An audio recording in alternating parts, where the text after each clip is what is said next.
construir uma internet mais positiva, com o uso consciente e responsável por todos que acessam a web.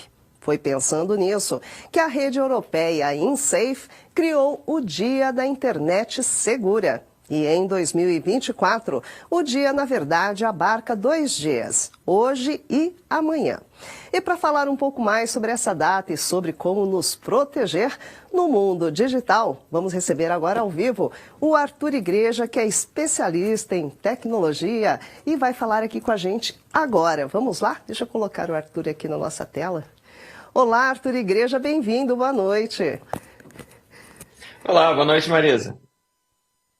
Já vamos lá, vamos falar sobre essa data da segurança digital. Como você viu no comecinho do nosso boletim, nós falamos até das agressões no metaverso, né? Já no ambiente virtual já existir problemas como esses de agressões, enfim.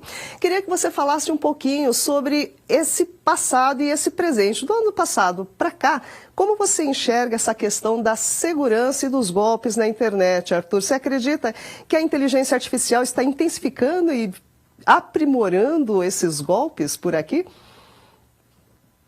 Olha, no curto prazo eu acho que sim.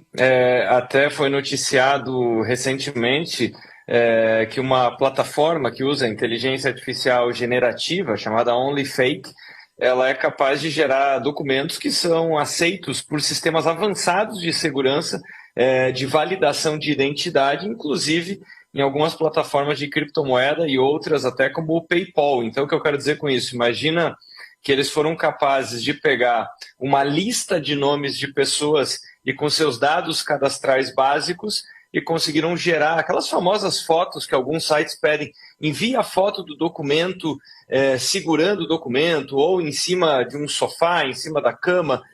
O site gerou esse documento e ele passou por essa verificação de identidade. Então é impressionante o quanto que essa mescla de inteligência artificial e principalmente a inteligência artificial generativa possibilitam novos golpes.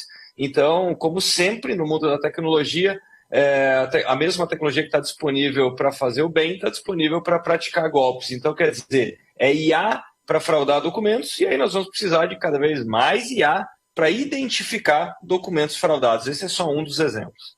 Pois é, está ficando cada vez mais complexo isso, né? Inclusive, nós noticiamos aqui no Olhar Digital News um caso de deepfake que aconteceu lá em Hong Kong. Um funcionário de uma multinacional participou de uma reunião com outros colaboradores da empresa que ele já conhecia e fez uma transferência de 127 milhões de dólares. Acontece que esses supostos colegas dele foram, na verdade, criados com inteligência artificial. Aí a pergunta, como saber o que é real e o que não é? Não, Arthur, cada vez parece mais complexa essa questão, não? Exatamente, essa linha é cada vez mais tênue. Lembrando que isso não é a primeira vez que acontece, né? Algum tempo atrás nós tivemos um golpe que também chegou na casa dos milhões de dólares, em que um diretor financeiro jurava que estava falando com um dos seus principais clientes ao telefone, mas a sua voz tinha sido copiada e estava sendo manipulada. Então, esse golpe que aconteceu recentemente, claro, ganha uma outra escala. Por isso que nós estamos vendo que o que acontece. Algum tempo atrás, a IA conseguia apenas gerar imagens. Agora ela começa a gerar não só o som, mas também vídeo de uma forma muito fidedigna. Então vai ficando cada vez mais complicado. E aí, é claro, nós vamos precisar usar alguns expedientes de engenharia social reversa. O que eu quero dizer com isso?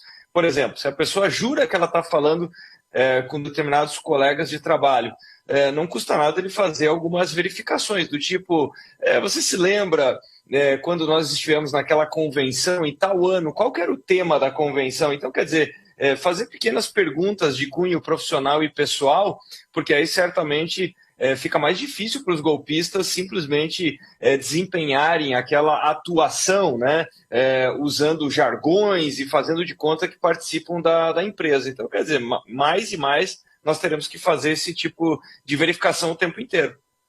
Agora, e no panorama das empresas? Então, aparentemente, cada vez mais cibersegurança é mais que imprescindível que as empresas estejam atualizadas para não caírem em golpes assim. Se já traz problemas para a pessoa física, imagina para uma empresa.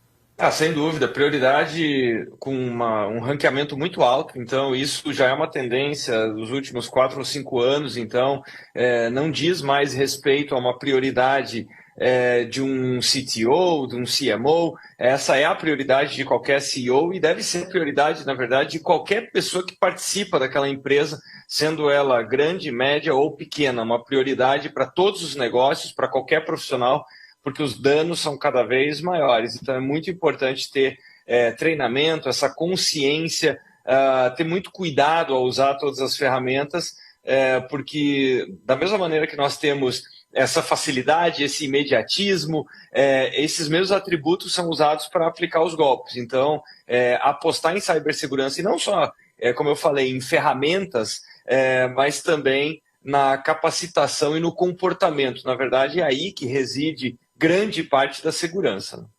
Agora, Arthur, sendo hoje, então, o dia da internet segura, vamos frisar algumas lembranças, rememorar, não é, algumas lembranças do que é necessário para a gente se manter mais seguro na internet. Olha, para mim o ponto fundamental é sempre desconfiar de tudo.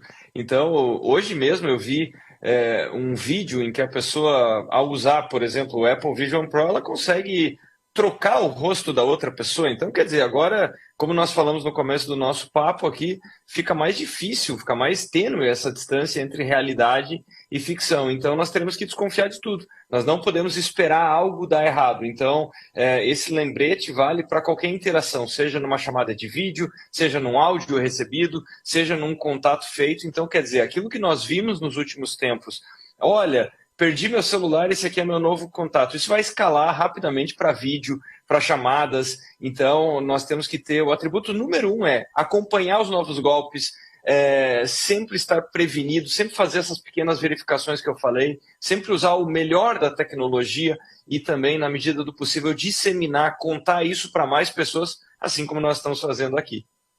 Tá certo, tá aí, conversamos com Arthur Igreja mais uma vez. Muitíssimo obrigada, Arthur, pela sua participação.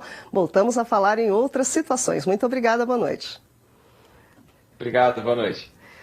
Pois é, pessoal, dia da internet segura. Sempre vale lembrar aquelas dicas que a gente já sabe, não é? Como o Arthur aí bem lembrou. Espero que vocês fiquem seguros.